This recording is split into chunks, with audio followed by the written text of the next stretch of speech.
Hi everyone. Today I wanted to talk to you a little bit about your audience awareness assignment, which is the first major paper that we're doing in this class. So what you should have with you while we talk about this is the assignment sheet. And I will print some out for you all so that you have it. It's the audience awareness paper, and on the first side it's got instructions about the paper, and then it's got a little bit of advice on the other side. So do have that in front of you, and let me tell you a little bit about this assignment. One of the reasons I really like this assignment, and the reason that I include it first as the major assignment, is because everything we do in this class is about audience. So everything that you write, you have to think, who am I writing this to? Why would they care? Why should they care?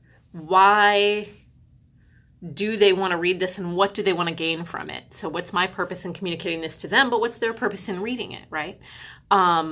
What is their level of prior knowledge? What's their vocabulary? Kind of what's their level of sophistication with this technology or with this topic, and how do they approach it? And so really thinking about all of that, not just how would it make sense to them, but also how would it be of interest to them, is really important as you communicate anything really in the workplace, in academia, wherever you are. And I think if you take one thing away from this class, it should be pay attention to who your audience is and speak to them specifically. If you take that lesson away, I think in everything that you do, you'll be much more successful. It's really kind of a key point for this whole class. And so that's why I include this paper first. So the assignment says, so there you go, assignment. Pick a simple technical topic or concept you already understand well enough to explain. And you want to pick something that you have a pretty good amount of knowledge on. You don't want to have to do a lot of research for this paper. You can, for some of the more expert audiences, research a thing or two and make sure you cite it properly. But overall, you're going to want to pick something that you understand pretty well, so that at least you can explain it to the less technical audiences and maybe your peer level audience without having to look stuff up. And then as you go into the more expert audiences, you might be looking at current research in the field or something like that that they'd be interested in. In that case, you can look something up. So you want to pick something that you already understand. And it has to be technical, but it doesn't have to be an engineering topic. It certainly can be something that you're working on in your classes, something that you're learning in a class right now, perhaps, or that you learned in an intro level class. So, you know, it can be engineering, but there's technical stuff in a lot of different fields, in economics and political science, in sports, whether it's technique or data. There's a lot in sports that's technical. There's a lot in science fields that are not engineering related that's technical. So a lot of that has possibility, and you can sort of engage with different technical topics in that way. And then you're going to pick 5 audiences, and there's a list of 8 over here. So you know, you're not stuck with the one horrible thing that you think, oh man, this is going to be the worst. Well, you can leave that one behind, but you do have to pick 5, and you want them to be different enough to where you're writing a different explanation for each. Now, you might use a little bit of the same explanation for a couple of different audiences, and that's okay. It's okay to use the same couple sentences a couple times or a few times, but fundamentally each explanation should be different in some way. So a few possibilities are appear not in your field. And I don't mean appear in a related field, right? You can't say, oh, I'm a biomedical engineer, I'm explaining a BME topic to a friend who's a biology major. No, you want that friend who is not a scientist at all. Your history major, art major, maybe English major, classmate, roommate, friend who hasn't taken a science class since high school. That's who you want when you're thinking of a peer not in your field. Or if you're describing something in your sport, whether it is about statistics or technique or something like that, pick a peer who's really not familiar with that sport at all. That's what I mean by peer not in your field. Then another possibility is an expert in your field. So you might think, okay, well, why does this expert want to hear from me? What do I have to say about this?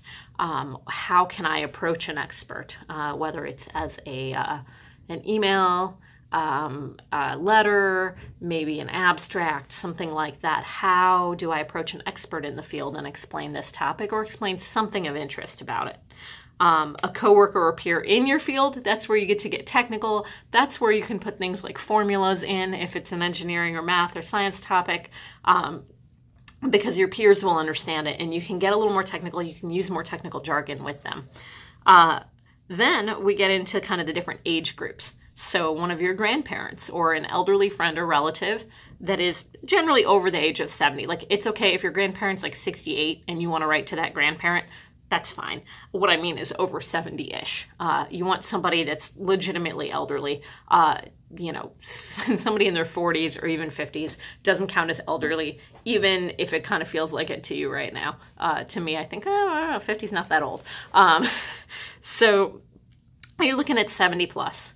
And it can be a particular person, or it could be geared towards a more general audience. Like if you thought of it as maybe like an AARP magazine article or a Reader's Digest article or something. Think about the magazines that your elderly grandparents, friends, relatives read. That would be the sort of thing, or maybe like a blog post or something like that. So then a high school freshman and a first grader.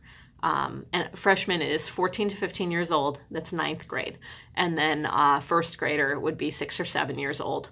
And I can talk to you a little bit about those two audiences in a second. But let me jump ahead to 7 and 8, which are a CEO of a big corporation. So think Fortune 500. It's okay if it's not actually in the Fortune 500, but you want a large corporation CEO.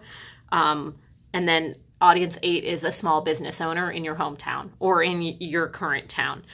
So if you are a barista, or if you work at a gas station over the summers, if you help stock shelves at your local grocery store, the owner of that small business, that kind of thing.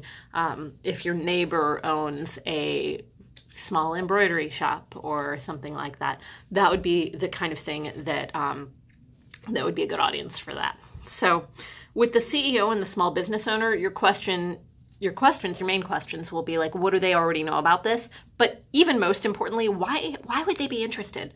Why does the, business owner that runs a small local coffee shop even care about entropy or about, how this particular muscle in the body works or whatever it is that you're explaining? So really thinking about like, how should I approach them? Why would they be interested? How can I make this relevant to their business or to their life? That's kind of the big question with the business owner audiences. So the first grader and the teenager, the high school freshman, those are two of the trickiest audiences. But you would think that the first grader would be the trickiest for most people. And as it turns out, I think one of the hardest audiences is the high school freshman.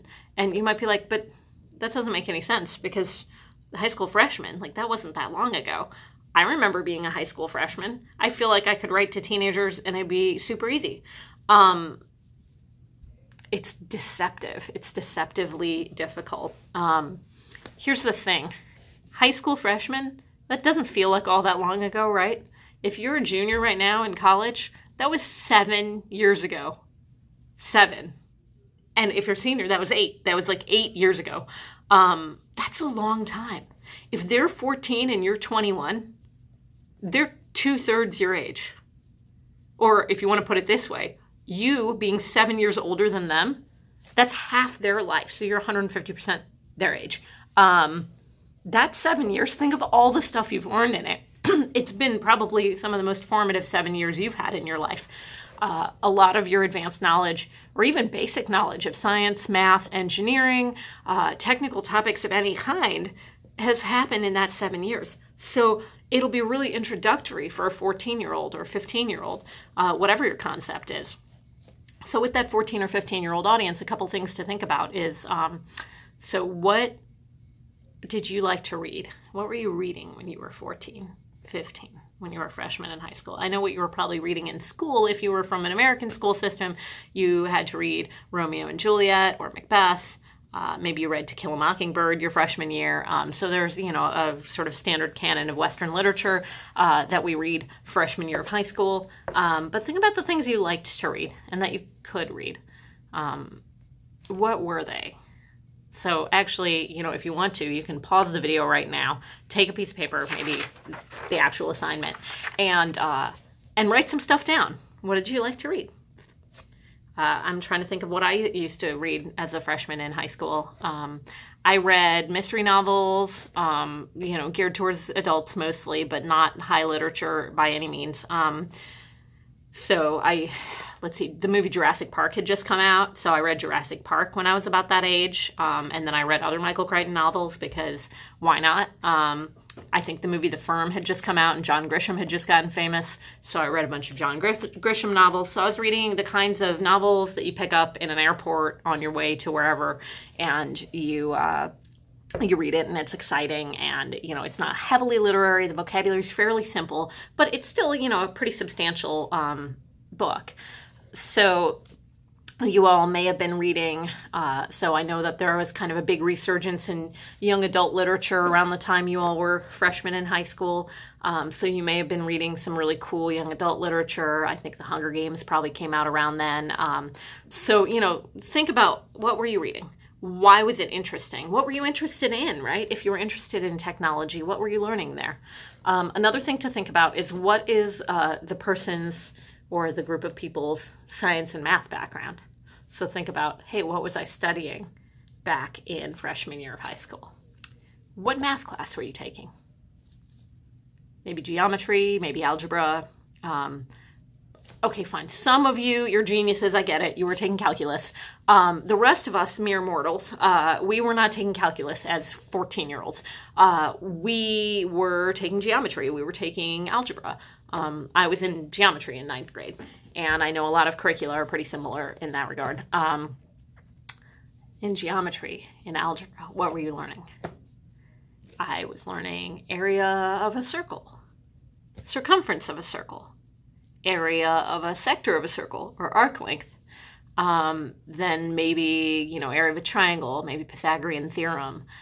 So pretty basic stuff. I was not learning trig as a 14-year-old. Some of you may have in geometry, but probably fairly basic trig. You know, area of a triangle. Oh, there's 180 degrees in a triangle. You know, there's 360 degrees in a quadrilateral. It's pretty basic stuff. And even if you were in Algebra 2, okay, you're learning to graph on the Cartesian plane. You may have been doing a little bit of 3D graphing. I'll tell you what, I learned 3D graphing as a sophomore in high school, and it blew my mind. It took me like weeks to wrap my brain around the idea that you could graph something in a third dimension, which is a little crazy because, you know, here we are, we live in 3 dimensions, but I had only ever seen stuff drawn on the board or on a piece of paper, and it was very weird to think about bringing it into a third dimension. 3D printers were not a thing back in the early 90s, by the way. So, you know, we couldn't use that as an analogy to kind of make 3D printing kind of, well, you have to graph in 3 axes. So, you know, Algebra 2, geometry, they're sometimes tricky. Even if you get good at them, they're a little bit difficult to start with. So when you're explaining a concept, you might say, well, you know, the high school freshman would have already seen all this algebraic stuff, so it shouldn't be too crazy to throw this giant equation at them. Well, it's going to be intimidating, right? So you can do equations, you can use stuff that they would have learned in Algebra 1 and geometry and that kind of stuff, but you want to go really step by step with it. So thinking about vocabulary, thinking about what was your vocabulary, what was your level of knowledge, and also what were you interested in? You are at a great advantage if you have a 14 or 15-year-old in your life right now, a sibling, a niece or nephew, or a cousin that you're close to who's about that age, or maybe was about that age somewhat recently. That works really well because you'll be able to think about speaking directly to them. Those of you who do not are going to have to use a little imagination, and also consult that friend, that peer who actually has a 15 or 16-year-old sibling, right? That's perfect. You know, they'll remember, okay, when my sibling was, you know, 1 year younger, here's what would have worked. And they might be able to take a look at it and be like, wow, that vocabulary is way too academic for that level. So I think the high school freshman is one of the trickier audiences. As far as a first grader goes, think about, it's harder to think about this, what you were like in first grade. Maybe you remember second grade better. I don't have a lot of memories from first grade. My memories start around second grade. What were you reading? What could you read? I was reading picture books in first grade. I did not start reading things that were set up as chapter books, as novels, until second grade. You know, in first grade, I was reading, like, If You Give a Mouse a Cookie, or whatever picture books were around. And, like, I'm a reader, so it's not, you know, a slight on you or anything to do with your development if you say, hey, I was reading picture books in first grade, and somebody else says, well, I was reading Harry Potter. And maybe some of you were reading Harry Potter, and that's awesome. And I really love the Harry Potter books. I think they're great fun. And so you know, some of you may have been reading Harry Potter with your parents or something like that. And some people might have just picked them up and read them. And maybe you were a very advanced reader. Your general first grade reader is maybe capable of reading something like Harry Potter, but it would be difficult. So I'll tell you, my oldest son, right now, he's in second grade. And so I have a pretty good memory of what he was reading last year. He was reading the Magic Tree House books, and Captain Underpants has been a perennial favorite among him and his classmates, though it was a little advanced for some of his classmates last year. So those are the kinds of books that they're into. You might think about what a first grader would actually be into, what they would like playing with, what they would be familiar with, and what they would like doing. And that can really help make that particular explanation pop. You can use graphics in all of these, and in fact you should in many of them. So think about how to explain a concept in a way that really makes sense. If you're explaining, let's say, how something in a cell works, you would want a diagram for maybe a peer not in your field, maybe even for a peer in your field, certainly for a first grader or a high school student. So you can make it very graphical. Now, this is called the audience awareness paper. It does not have to be a paper.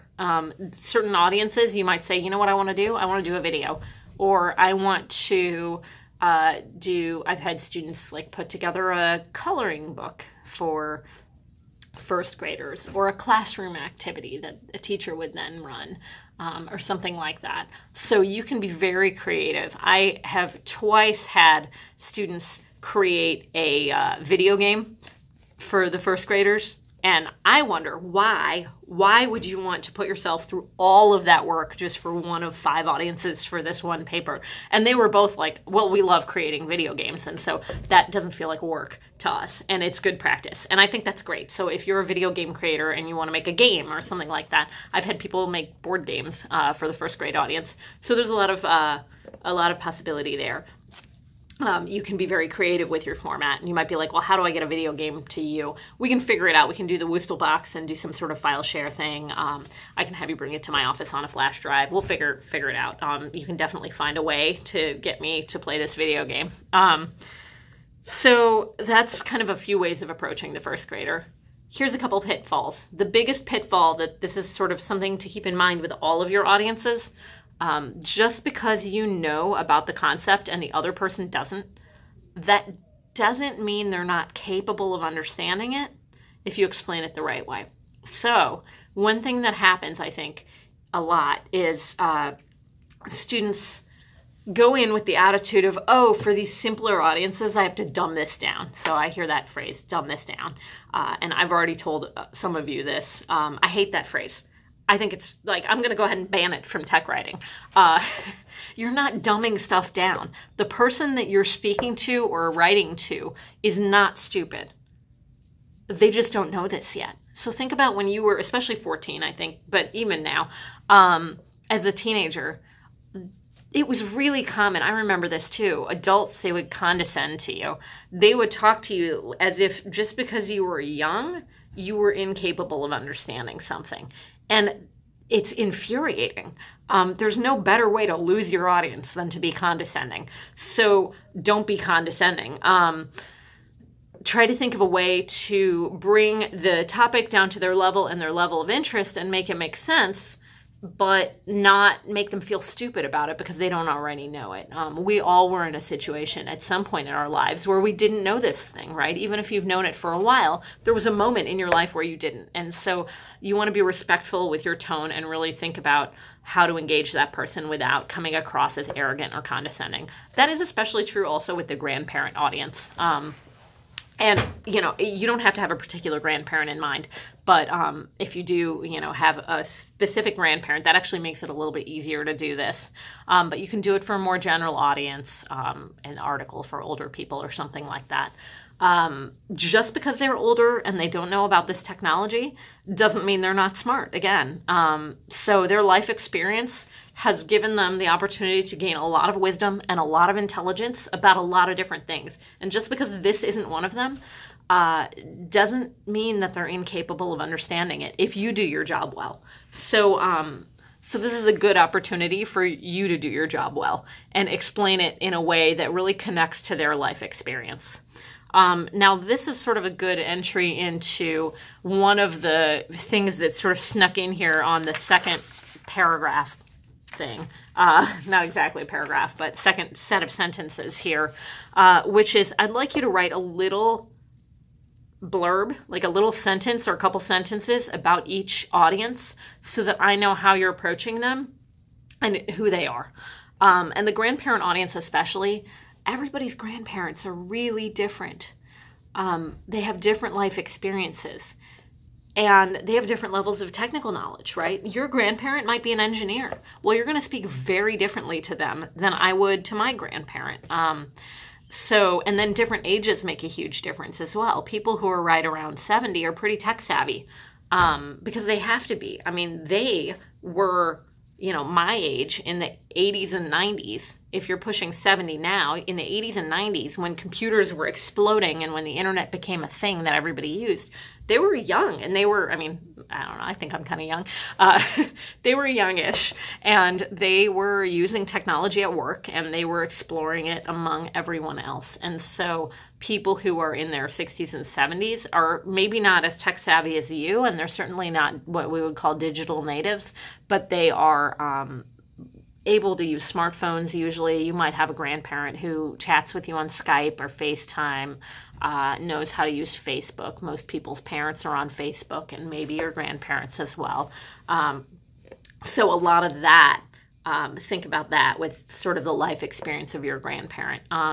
If your grandparent doesn't speak English, you can kind of translate what you would say to them into a letter or however you would communicate with them.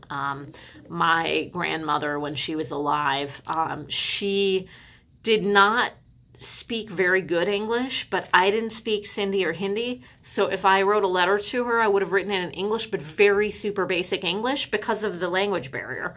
And so also she didn't have more than probably about a 7th grade education in Pakistan, which was India back then. But that's kind of where her education level is. So if I were trying to explain something to her, I would have had to really think about, like, what has she done in her life experience that I could connect this concept to? And, you know, it might have been cooking and it might have been traveling, but, you know, kind of where did her expertise lie? But the language would have been very, very simple because of the language barrier. If you don't have a language barrier and you speak fluent, you know, Hindi or Mandarin or whatever it is, you can just write it in English for me and say, basically, this is translated. It's what I would say if I were writing in Hindi or writing in Mandarin or writing in German. So that grandparent audience, we kind of need to know what's their technical background and then also kind of what's their language background or level of education, because that varies so wildly. I will tell you, I've had 2 students whose grandparents, like, I'm so glad they gave me the explanation of who their grandparent was. This is so interesting. So one of them, this might be an example that I'm going to show you guys in class. It's about cochlear implants. He explained cochlear implants 5 different ways. He explained it to his grandfather, who is, or at the time was, the Chief Justice of Australia, like the Supreme Court of Australia. His grandfather was the Chief Justice. Like, that is one smart dude. So he says, so my grandfather can understand complex concepts, even if he's not that familiar with them. I thought, oh man, you think? So yeah, I think that, you know, that's helpful for me to know. And then a few years ago, maybe it was close to 6 or 7 years ago, I had a student who, his grandfather was at the time 100 years old, and he was one of the original physicists that worked on the Manhattan Project. So as he was speaking to his grandfather, he was speaking in very technical terms, but presenting new research that his grandfather wouldn't really be up on. Because when you're 100 and you're retired, maybe you don't read physics journals all the time, even if you were as brilliant and crazy as to have worked on the Manhattan Project. So he was talking about new advances in physics that he was learning about. And he said, but my grandfather would totally be able to understand if I put some formulas in here or whatever. And so that really gave me an idea of, okay, here's where his grandfather is coming from. So, so that's kind of a little bit about why I want a little explanation of each audience. You can really imagine whatever you want to do with this. The series of videos that we watched on the first day of class, that's a good example of explaining something to 5 different audiences. Oddly, I put this assignment together years before I ever saw that video, but those audiences were like the same as these. He had a first grader, he had a 14 or 15-year-old, he had a college student who was in the field of music, he had a professional musician and an expert. And so it's really odd that those ended up being the audiences there. So yeah, so you have all these possibilities as far as format goes. You really can you can do whatever you want, whatever you can imagine. There are things that you will come up with that I've never thought of. The first time I had a student write a song and perform it for the first grade audience, I thought, wow, like I never imagined that somebody would write a song and then play the guitar and perform it. Or I think he had his roommate play the guitar and then he sang, something like that. So you can bring your friends into this thing too and have collaborators in the mix. You know, this is not an art project specifically, and what I mean is you can do a lot of art and I will not be grading you on the quality of your art. So if you do illustrations and they're stick figures, great, perfect. As long as it conveys the message, I'm not going to say like, oh man, I can't believe the drawing is so rudimentary. I don't expect you to be amazing artists, but I do expect you to think of ways to communicate something in a way that makes sense and is interesting. So if you have an artist friend and you want to engage them in this and kind of get them to draw a picture for you or something like that, you can certainly do that. Just make sure you cite them. So with anything, make sure you cite it. If you are using illustrations from online, which you might do, make sure you cite them. You don't have to do a full works cited for your image sources. I'm okay with you just using the URL and kind of telling us which figure goes with which URL when it comes to image sources. When you're talking about actual information from the field that you are communicating, you're going to want to cite that like a real thing, like a works cited at the end and, you know, an in-text citation of some sort. And with that, I don't care whether you use MLA style, APA style, or whatever you use for your lab reports. Just pick a citation style and have it be that, and use that consistently. But for the image sources, you can just do the URL, and that's fine with me. But do make sure that you attribute where they came from, because somebody came up with that image. You want to make sure and give them credit. So what kinds of topics work well for this? We will look at examples. There are some cool art topics people have done. I have an example that somebody explained the process of screen printing. So usually if it's artistic, it's something that has some level of technicality to it. It might be how a 3D printer works or something like that. Maybe you're explaining a concept on a software. You might look at sort of a simple scientific concept. I think one of the examples we're going to look at is explaining entropy. One is explaining linear programming. There are students who have, I'm trying to think last semester what people worked on. Anything that you're doing in your lab, this is a really good chance to explain it, because you probably have this situation where you're sitting at dinner with your extended family or something like that, or you're on an airplane going back home, and the person next to you says, oh, hey, tell me about your research. What do I say? I don't really know how to explain this to somebody who doesn't have a background in it. This is the perfect opportunity to explain it 5 different ways, so you have an explanation for everyone, so that when somebody in a job interview asks you about it and you're like, oh, this is not a technical interview, or what do I do?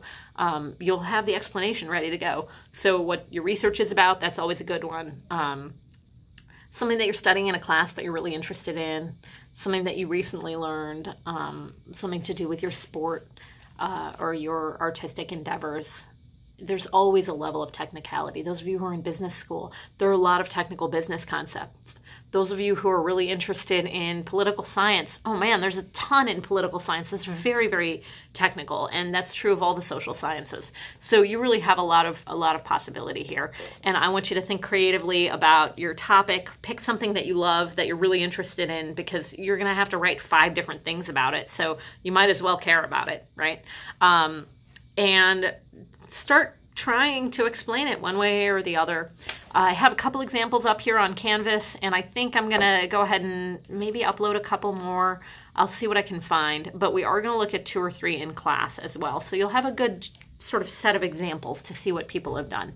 And use your classmates as resources. They might have a lot of people grandparent aged in their lives, and they might be able to give you good feedback on whether this makes sense to somebody that age. They may have younger siblings or nieces or nephews that fall into that 1st grade age range, or that fall into that teenage age range. Of course, I'm happy to give you feedback as well. I have a 2nd grader and a 2-year-old, and so that, you know, my 2nd grader was a 1st grader pretty recently, so I can give you feedback on whether that might make sense or kind of hit them just right. As far as teenagers go, I tutor teenagers, and I've been around teenagers quite a bit, so I would have a lot of good feedback for you, but your friends will too. I think a lot of them probably have teenage siblings, and so that'll give you a little bit to get started with. We will talk about this in class next week, but I wanted to go ahead and get this up so that you could take a look at the assignment, and you know, you can take a look at the assignment sheet, but consider this video to be part of the assignment as well.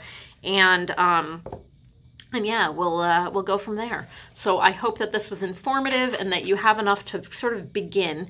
And do ask me any questions. You know, I'm checking email fairly often, and I'll see you in class next week, and we'll be talking about this more. So come with questions about topics, about how to approach them, what level of technicality might work for different audiences, and I'm more than happy to give you feedback on it. In fact, it's probably a question that the rest of your classmates had too and just didn't think to ask. So go ahead and get started imagining, maybe get started working on this a little bit, and you'll get a good jump on it. So everybody have a good week, and I'll see you in class today pretty soon here, and I'm going to get this uploaded today. It's Wednesday right now, so I'll get this uploaded today in some way so that you have it and you can get started over the weekend if you'd like to. Thanks, and goodbye.